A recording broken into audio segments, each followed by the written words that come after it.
Namaste and hello everyone. How are you all? Hope you all are enjoying the training week and gaining knowledge about various aspects. And here I am welcoming you all to the video lecture series of Student of the Bar.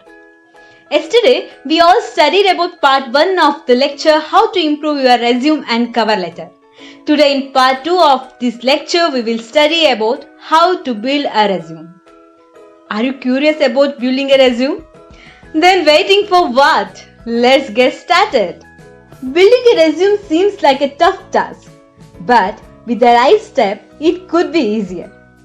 There may be a question like, where do you begin? Which section do you include? Which to skip?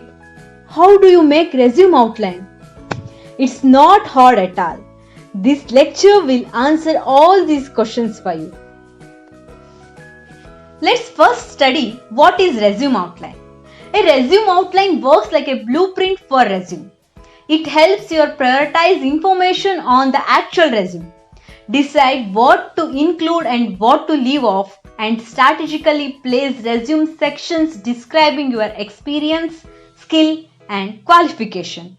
Now let's start building our resume. Section 1 must be a contact information. Contact informations are necessary, but not all of it is must. Let's look at the choices that go in this section. Necessary informations are name, phone number and email addresses. Recommended are LinkedIn link. Optional are mailing address, social media, blog or website. Remember, any links to social media or blogs must be relevant to the job you are applying for. Section 2 is heading statement. It only takes 7 seconds for recruiters to make up their mind if they want to read your whole resume according to the statistics. You have to get them hooked from the get-go. This is where the heading statement comes in. There are two general options. One is resume summary, another one is resume objective. Let's study about resume summary. On your resume outline, choose the resume summary if you seek a position in a job which you have experienced in. The resume summary will summarize your job related skills and qualifications for the position. The next is resume objective. Have no job experience or at least no experience related to the job you are applying for? No worries. Choose the objective for your resume outline. Here you will highlight transferable skills from other areas and make the case that though you don't have experience with this position, you do have experience relevant to it. Then comes section 3, the experience. There are two different paths we can take here depending on your experience. One is experienced. Here comes two questions. Have experience relating to the job you are applying for? Did you opt for the resume summary above? If yes to one or both of these questions, then let's stick with reverse chronological resume format.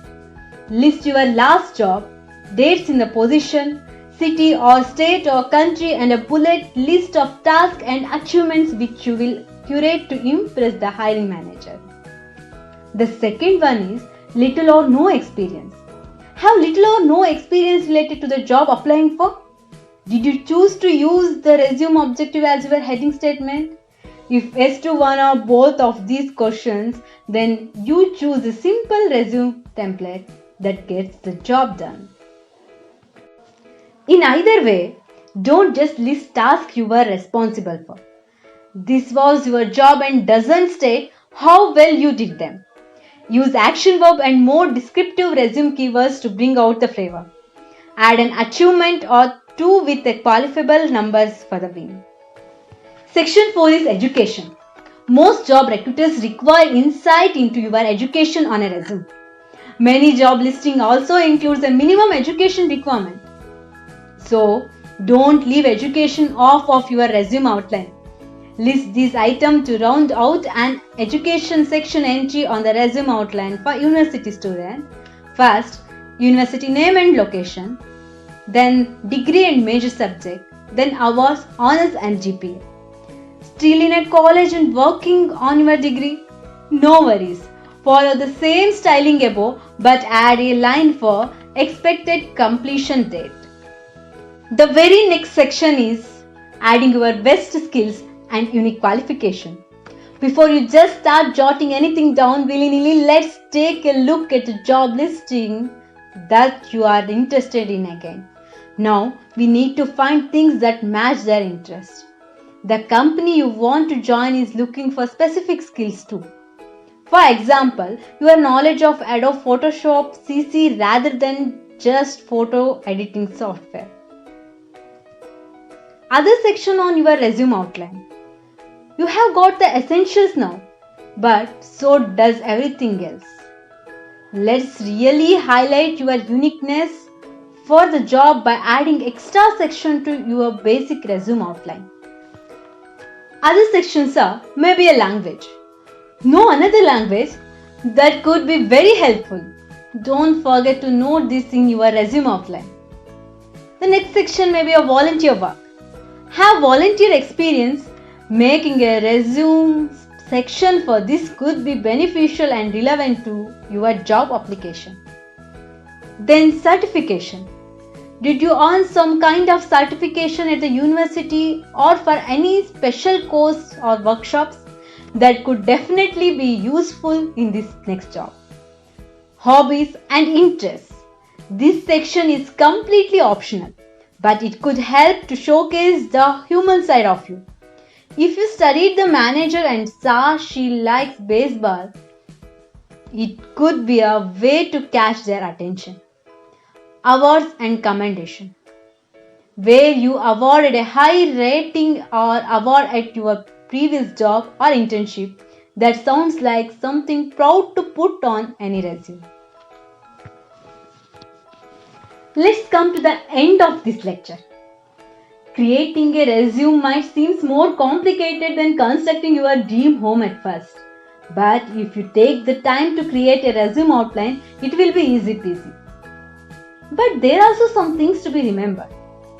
First one is contact information. There are many ways to reach you, but don't list them all. Use a phone number that you will be answerable and an email address that looks professional. Then comes experience. On your resume outline, experience is great, but make sure to add quantifiable achievements that the employer can relate with. Other sections. There are many other sections that you can add, but choose the ones that are right for you and for the particular job you are applying for. By following the steps listed in this lecture to create your outline for resume section, you will have an outline that will be a valuable stepping stone towards your next dream job. So we think you got to know how to build your beautiful resume. We hope you will create the best and impressive one and get a good job. Thank you for watching. Let's meet tomorrow with new interesting topic. Until then, take care. Bye bye.